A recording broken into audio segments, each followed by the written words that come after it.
আসসালামু আলাইকুম। Hello viewers, সবাই কেমন আছেন? Welcome back to my channel. তো আজকে আরেকটি নতুন ভিডিও নিয়ে চলে আসলাম। এখানে খাসির পায়া রান্না করব। তো ভাবলাম যে একটু শেয়ার করি। আমি আসলে খাসির পায়া কয়েক রকম করেই রান্না করি। আমার যখন যেভাবে আসলে একটুখানি ইজি মনে হয়। তো এইখানে আমি একটু পেঁয়াজ, কাঁচামরিচ আর আদাটা আসলে আমি আগেই ব্লেন্ড করেছিলাম, বাট আদাটা অত ভালো ব্লেন্ড হয়নি, তাই আমি আবার ভালো করে ব্লেন্ড করার জন্য এই পেঁয়াজ আর কাঁচামরিচের সাথে দিয়ে দিলাম। কারণ হচ্ছে মাংসতে কিন্তু দিলে অনেক সময় সমস্যা হয় না, কিন্তু নিহারি রান্না করলে তো অবশ্যই খুব ভালোভাবে ব্লেন্ড করতে হবে। তো এইখানে রাইফ একটুখানি পাস্তা খেতে চাইলো, আর এই পাস্তাটা 3 মিনিটে হয়ে যায়। প্যাকেটে লেখা, আসলে 3-4 মিনিটই হয়ে যায়, খুব একটা সময় নেয় না। আর খুব সিম্পলভাবে করে দিলাম, কারণ রান্না বসাবো, এখন রান্নার ঝামেলা, তো আর অন্য কিছু দেইনি। আর এইখানে আমার ময়না পাখিকে আমি দিয়ে দিলাম, কারণ সেও নিজের হাতে খায়। তো রাইফকে দিয়ে দিলাম। রাইফও কিন্তু রাফসার মতোই এই সেম এজে নিজের হাতে খাওয়া শিখেছে। আর একদিক দিয়ে কিন্তু এটা বেটার যে ওরা নিজের হাতে খাওয়া খুব দ্রুত শিখে যায়, কিন্তু প্রবলেমটা হচ্ছে যে প্রচুর নোংরা হয় আশেপাশে, খুব কষ্ট হয়। এদিকে রাইফ হচ্ছে সিনেমার একটা ডায়লগ বলতেছিল আমাকে এইভাবে। আর এখানে যে আমি ব্লেন্ড করে নিলাম কাঁচামরিচ আর হচ্ছে সেই আদা আর পেঁয়াজ, তো আমি দিয়ে দিলাম। আর দোকানে যেটা হোটেলে যে নেহারিটা পাওয়া যায়, সেইটাতে কিন্তু ওরা আটা মিক্স করে গাঢ় করার জন্য, তবে আমি কিন্তু আটা মিক্স করি না। বাসায় কেউই আসলে ইউজ করে না, এতে টেস্ট নষ্ট হয়ে যায়। তো আমি একটু পেঁয়াজের পরিমাণটা বেশি করে দিলাম, যেহেতু আমার বাসায় ঝোলটা খুব পছন্দ করে। তো সেই কারণে ঝোলটাকে একটু ভালো করে মজা করে করলাম আর কি। করার জন্য একটু পেঁয়াজটাকে এভাবে ব্লেন্ড করে দিলাম।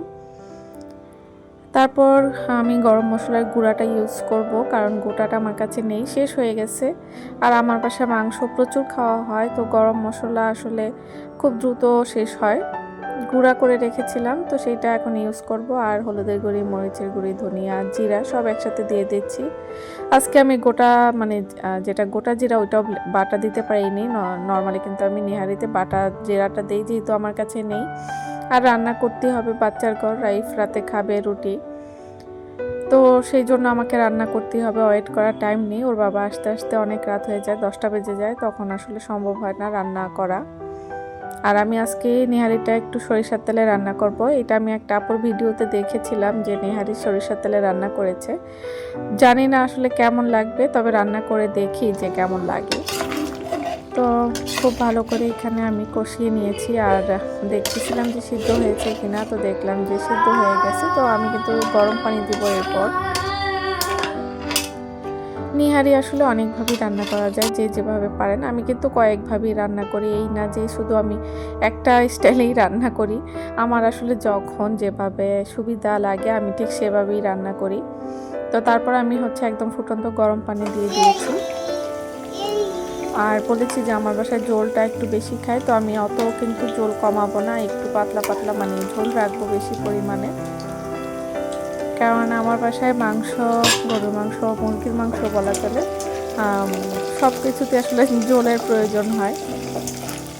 তো এখানে আমি একটু বেরেস্তা বাগার দেবো শেষে। বাগার সম্বাজি যেটা বলেন, এটা দিলে খুব ভালো লাগে। তো এটা না দিলে কিন্তু সেই একটা টেস্ট আসে না। আমি যখন থেকে এটা দিয়ে রান্না করা শিখেছি, তখন থেকে দেখেছি টেস্ট অনেক বেশি আসে। যদিও আমাদের বাড়িতে এভাবে রান্না করতো না, আমাদের বাড়িতে যেভাবে রান্না করতো আসলে ওইটা আমি খুব একটা পছন্দ করতাম না। তো এই রান্নাটা মোটামুটি আমি নিজে থেকেই শিখে নিয়েছি। আসলে আমার শাশুড়ির কাছ থেকে প্রথমে শিখেছিলাম নিহারি রান্না, তারটাও অনেক মজা হয়। তো আমি আবার এইভাবে একদিন দিয়ে দেখেছিলাম, তো তারপর থেকে দেখলাম যে খুব ভালো লাগে। তারপর দিয়ে দিব কিন্তু ধনিয়া পাতাটা দিলে খুব ভালো হয়। আর এখানে আমি শুধু পেঁয়াজটা দিয়েছি, তেলটা দেইনি, কারণ এই নেহারিতে এমনিতেই প্রথমে আমি একটু বেশি তেল দিয়ে ফেলেছিলাম, তো সেই কারণে আমি এখন আর তেল দিচ্ছি না, শুধু বেরেস্তাটা দিচ্ছি।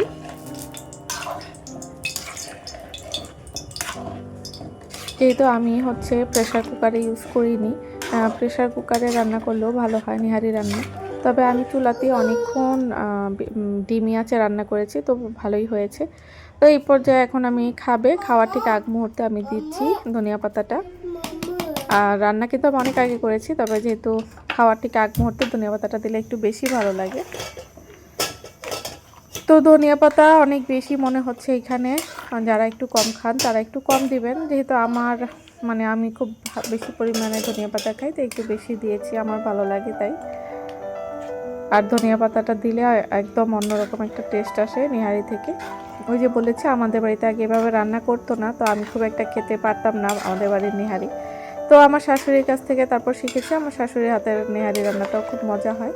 তারপর আবার সাথে নিজের কিছু টেকনিক শেয়ার শিখে নিয়েছি। তো যাই হোক, রান্না বান্না আসলে এরকমই, একদিনে কেউ শিখে না, এটা রান্না করতে করতে করতে করতে আসলে চলে আসে। আর নেহারির সাথে সাদা রুটি খেতে খুব ভালো লাগে, তো রুটি খুব একটা ভালো হয়নি, দেখতে পাচ্ছেন বাচ্চারা আসলে খেলাধুলা করছে, আর আমি খুব তাড়াহুড়ার মধ্যে এই রুটিগুলি বানিয়েছি, বা জোরে আঁচ দিয়ে বানাচ্ছি। বলেছি এর আগেও যে আমি অত গুছিয়ে ভিডিও করতে পারি না, আমার পক্ষে সম্ভব হয় না। যদি ওভাবে ভিডিও করতে যাই তাহলে আমার ভিডিও শেয়ারই করা হবে না, একদম আমার নর্মাল যে লাইফস্টাইল ডেইলি আমি ঠিক সেইটাই এখন শেয়ার করি, তাই অত গুছিয়ে ক্লিন করে আমার কিন্তু আসলে ভিডিও শেয়ার করা হয় না। যাই হোক, আপনাদের সাথে অনেক কথা বললাম, বলতে বলতে কিন্তু আমি ভিডিও শেষ প্রান্তে চলে এসেছি। আমার ভিডিওটা কেমন লেগেছে কমেন্টে অবশ্যই জানাবেন, আর ভালো লাগলে একটা লাইক করবেন। আর যদি কেউ নতুন আমার ভিডিওটা দেখে থাকেন, আর যদি ভালো লাগে আমার ভিডিও, একটা লাইক করে চ্যানেলটি সাবস্ক্রাইব করার অনুরোধ রইল। তারপর রাতে খাওয়া দাওয়া করে রাফসাকে নিয়ে একটু নিচে নেমেছিলাম। আমি নাস্তা করেছি, ওর বাবাকে দিয়ে আমি রাফসাকে নিয়ে আমাদের বাসার নিচে একটু এসেছি, কারণ ও বাচ্চাদের সাথে খেলতে খুব পছন্দ করে, কিন্তু ও আসার পর ছোটো বাচ্চারা সব চলে গিয়েছিল, আর বড়দের সাথে ও মিলতেছিল না। তারপর আমি আবার উপরে চলে আসলাম, ওর বাবার জন্য একটু দুধ চিতই বানাবো, আসলে ওর খুব পছন্দের। তো আমি দুধ খেজুরের গুড় দিয়ে আগেই জাল দিয়ে রেখেছি। তারপর ওর বাবা রাতে খাওয়া দাওয়া করে নিচে থেকে পিঠা নিয়ে আসলো, রেডিমেড পিঠা।